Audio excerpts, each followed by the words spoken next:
All right, movie fans, we are here in the heart of London at the world-famous Dorchester Hotel to talk to the cast of Thor: The Dark World. We also gonna find out if Loki gonna have his own movie and what's up with the next Avengers. Age of Ultron was just being shot right around the corner. Y'all keep it locked right here to BlackTree TV for all the exclusives.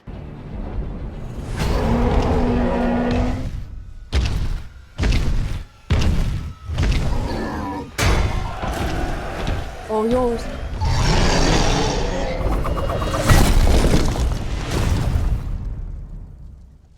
Anyone else?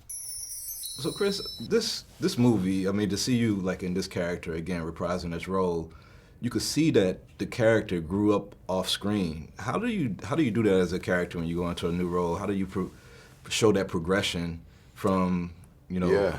I mean, I think it's also, I've grown up, you know, as Chris. I think there's a sort of a different maturity to me that you know, plays into, I mean, always, that plays into the characters. And, but, you know, Thor in the first one was basically a spoiled teenager who was about to receive the keys to the kingdom and was full of, you know, confidence and cockiness and arrogance. And that was, had to be tempered through the film. And by the end of it, I think he was a little more aware. And this, we pick up after Avengers, and some time has certainly passed, and he's been doing the cleanup in the universe from basically the, you know, the chaos he created in the first one, or he helped orchestrate. And he is certainly, he's grown up a bit, you know, that he understands the burden of the throne. He understands the weight of that responsibility. And that helped, I think that's steered us in that direction. Right. I know Kevin and the director both said that they seem like you're the perfect character, like you was born for this role or whatever. But I know it's like the way you play the character, but it's also your physique. So I'm wondering, what's your workout regimen? How do you keep toned and? I mean, for this it's an intense amount of buckets of protein and you know, brown rice, vegetables, boring kind of stuff, but large quantities, and lots of weightlifting. You know, it's good old-fashioned, you know, Schwarzenegger bodybuilding sort of stuff, you know. Yeah. And we do a lot of sort of functional training in there as well, the Muay Thai and boxing, just to, you know, so you don't just become a stiff sort of block. Yeah. But it's a lot of time in the gym.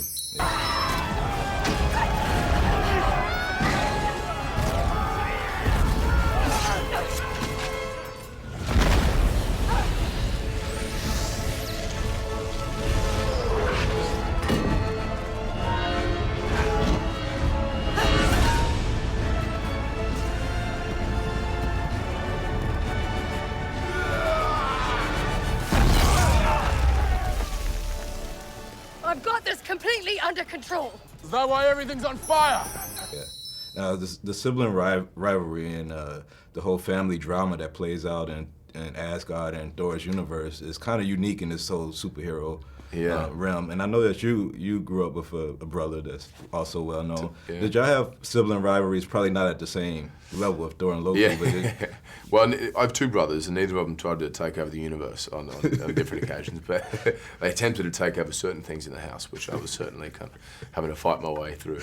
But no, I mean, we're competitive in the best of ways, as siblings are, and but you know, just like these guys, you know, the respect that exists there is kind of outweighs any of that, you know, and the competitiveness gets in the way at times, but you know, it always comes down to that love or respect you have for one another, and it's what I love about Loki and Thor's relationship is it is incredibly real and grounded in amongst this fantastical world.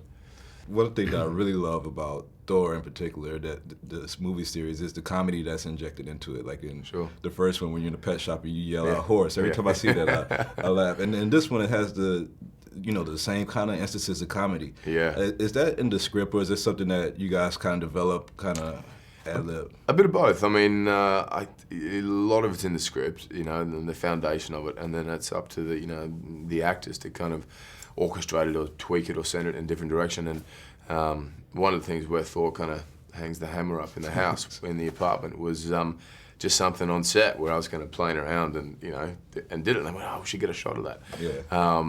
So it's always a bit of both, you know, and I'm glad the comedy worked in this, because I think it's what made the first film work, and all these films ties them together. It allows you to buy into the world, you know, that you've created. Well, thank you for your time and another amazing movie. Thanks, buddy.